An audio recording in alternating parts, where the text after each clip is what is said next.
Hello भाई लोग, welcome back to anime frame vlogs. आज का एपिसोड काफी मजेदार होने वाला है, तो एंड तक बने रहना। तो अब जल्दी से स्टार्ट करते हैं।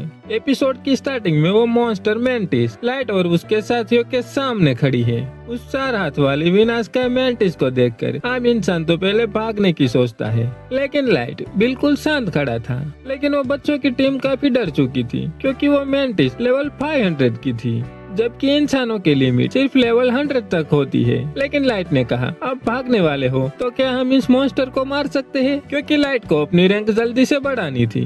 तो टीम का लीडर कहता है, ये तो काफी ताकतवर लगती है, इससे लड़ना मतलब मौत को दावत देना। लेकिन लाइट कहता है, मैं उसे मार सकता हूँ। तो टीम का लीडर कहता है, तो इसे मार दो, इससे हमें कोई प्रॉब्लम नहीं है। तभी वो मॉन्स्टर उसकी ओर आगे बढ़ता है। फिर गोल्ड सबसे पहले आगे बढ़ा। उसने सिर्फ अपनी 10% ताकत का इस्तेमाल किया, पर मेंटिस उसकी कई तलवारों के वार झेल गई और उसे जरा भी नुकसान नहीं हुआ। ये बात गोल्ड को भी चौंका गई। ये देखकर लाइट कहता है, अब मेरा जलवा देखो।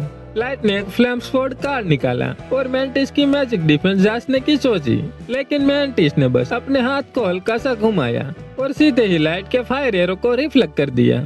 एलियो ने तुरंत अपनी बहन मिया से कहा कि लाइट की हेल्प करो, लेकिन मिया तो उल्टा और ज्यादा चौंक गई थी, क्योंकि ह्यूमंस कभी नो कास्ट बिना मंत्र में ऐसा मैजिक नहीं कर सकते थे, लेकिन लाइट ऐसा कर रहा था। एलियो ने उसे याद दिलाया कि इस समय सबसे जरूरी है जान बचाना। इधर गोल्ड हंसते हुए टीचिंग मोड में चला गया। उसने एक ही घुमाव में 10 तेज वार किए, जिसे मेंटिस की दरांती टुकड़ों में टूट गई। फिर मौके का फायदा उठाकर उसने जॉइंट वाले पार्ट पर वार करके उसकी एक टांग काट दी। गोल्डा बोला, सिर्फ ताकत से नहीं दिमाग से लड़ो, वरना जिंदगी भर नौसिखिए रहोगे। फिर लाइट अपना जलवा दिखाता है। एक ही पल में लाइट ने 30 फायर एरो छोड़ी। इस बार लाइट अपने एरो को कंट्रोल कर रहा था, क्योंकि मेंटिस का रिफ्लेक्शन स्किल कूल डाउन से बंधा था और इतनी तेज एरो आती वह रोक नहीं पाई। लाइट ने सारी एरो उन हिस्सों पर मारी जहां उसके हाथ की रक्षा नहीं पहुंचती थी। कुछ ही पलों में मेंटिस की दूसरी दरांती भी टूट गई और मेंटिस भी काफी बुद्धिमान थी। जब उसने देखा कि उसे एक तरफा खेला जा रहा है, तो उसने तुरंत भागने की सोची और फिर भागने लगी। लेकिन लाइट फायर बॉल बनाकर रास्ते को आगे से बंद कर देता है। मिया ये देखकर दंग रह गई। ये तो पूरी तरह युद्ध स्तर का जादू है, वो भी बिना मंत्र पढ़े। ये तो ह्यूमंस की लेवल से काफी ऊपर है। मेंटिस जब जमीन से नहीं भाग पाई, तो उसने उड़ के भागने की सोची। तभी नेमुन ने छलांग लगाई और हवा में ही उसे चीर कर खत्म कर दिया। वो सोच रही थी कि इस बार उसने गोल्ड से बेहतर किया है। गोल्ड ने मजाक करते हुए कहा, इतनी देर लगा दी कि इसकी लूट भी अब बेकार हो गई।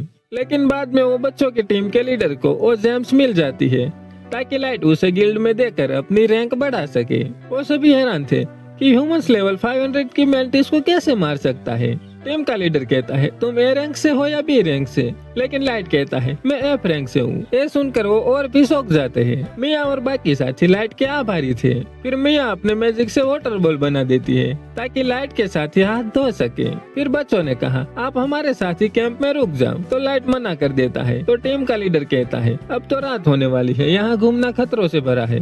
फिर लाइट भी रुकने के लिए तैयार हो जाता है। रात को कैंप में मिया तो एकदम लाइट की फैन गर्ल बन गई थी। एलियो को समझ नहीं आया कि लाइट इतना पावरफुल कैसे है। फिर मिया ने समझाया, कॉम्बैट क्लास मैजिक जैसे फायर एरो, जैसे सिंगल पर्सन को टारगेट किया जाता है, और टेक्निकल क्लास जैसे फायर बॉल, ये काफी बड़ा वार होता है। और एक स्ट्रेटेजिक क्लास उल्का या भूकंप जैसे भारी मैजिक, जिसके लिए कई बड़े मैजिशियन साथ मिलकर मंत्र पढ़ते हैं। लेकिन ह्यूमंस तो सिंपल टेक्निकल लेवल तक भी नहीं पहुंच पाते। लेकिन लाइट उसे नो कास्ट में कर रहा था, इसीलिए वो बॉस कहलाने के लायक है, ऐसा बोलती है मिया। फिर वो सब अपना अपना पास्ट बता रहे थे। लाइट ने अपनी पेशेंस छिपाए रखी। उसने बस इतना कहा कि चेहरा आग में जलने की वजह से वो छुपाता है और इसका इलाज ढूंढ रहा है। मॉन्स्टर मेंटिस वाली घटना ने उसे बहुत ही पॉपुलर कर दिया था। लोग उसे ब्लैक एटली कहने लगे थे और ह्यूमंस उसकी तारीफ करने लगे थे। लेकिन बाकी रेसिस इसे बड़ा चढ़ाकर कही गई बातें मानती थी, क्योंकि वो सब ह्यूमंस को कमजोर मानते हैं। कुछ हफ्तों के बाद लाइट की मुलाकात फिर से मिया और उसकी टीम से होती है। मिया ने उसकी बात दिल से लगा ली थी और खुद से एक जलन इलाज वाली दवा बनाकर उसे दी। लाइट देखकर काफी इमोशनल हो गया और बदले में एक SSR रैंक विश ब्रेसलेट उसे गिफ्ट कर दिया। बाद में जब वो उड़ के जा रहे थे, तो नेमुन लाइट से कहती है, एक सिंपल सी दवाई के बदले आपने इतनी कीमती आइटम कैसे दे दी? असल में एक ऐसा आइटम था जो एक गहरी विश को पूरी कर सकता है। फिर लाइट एक बढ़िया बात बताता है कि उसकी दवाई से ज्यादा उसकी फीलिंग सबसे कीमती है। इसके बाद लाइट ने अपनी ट्रांसफर मैजिक से लोगों की नजर से बचकर अपने एबिस महल में वापस लौटा, जहाँ पर मेई, एली और नाजुना उसका वेलकम करती है, क्योंकि वो लाइट से बहुत ही प्यार करती है और लाइट से एडवेंचर के बारे में पूछती है। लाइट कहता है उसे एडवेंचर में काफी मजा आया और उसने नए दोस्त भी बना लिए हैं, और फिर बदला लेने की योजना के बारे में जानकारी लेता है। एली ने बताया कि योजना लगभग पूरी हो चुकी है, बस अंतिम कदम बाकी है।